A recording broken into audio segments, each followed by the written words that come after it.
కర్నూలు జిల్లాలో రాజకీయాలు మారుతున్నాయి. ముఖ్యంగా వైసీపీ పార్టీ యువ నేత బైరెడ్డి సిద్ధార్థరెడ్డి యాక్టివ్ పాలిటిక్స్ చేస్తున్నారు. ఇటీవల కర్నూలు నగరంలో పర్యటించారు. మంత్రిగా ఉన్న టీజీ భరత్పై ఆరోపణలు చేశారు. అనేక రకాల విమర్శలు చేశారు. అదే స్థాయిలో టీడీపీ నుంచి ఆయనపై కౌంటర్ అటాక్ ప్రారంభమైంది.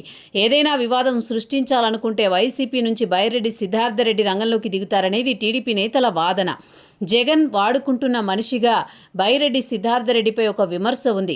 దానినే గుర్తు చేస్తున్నారు టీడీపీ నేతలు. ఆయన కంటే వెనుక రాజకీయాల్లోకి వచ్చిన ఆయన సోదరి అంటే పెదనాన్న బైరెడ్డి రాజశేఖర రెడ్డి కుమార్తె శబరి ప్రస్తుతం ఎంపీగా ఉన్నారు. కానీ బైరెడ్డి సిద్ధార్థరెడ్డి మాత్రం చట్టసభలకు ఇంతవరకు ఎన్నిక కాలేకపోయారు.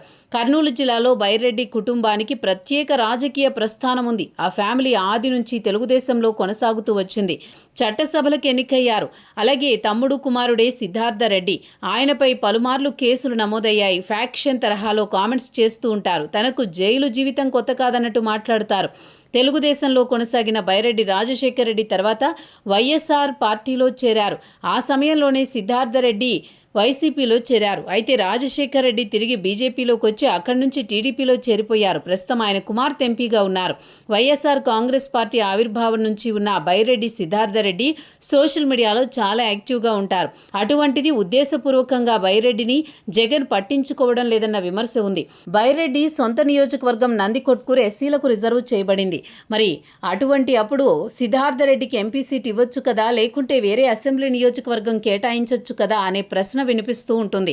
2014లో ఛాన్స్ దక్కలేదు. 2019లో అవకాశం ఇవ్వలేదు. 2024లో పరిగణలోకి తీసుకోలేదు. అయితే సిద్ధార్థరెడ్డి మాత్రం వైసీపీ కోసం గట్టిగానే తపన పడుతున్నారు.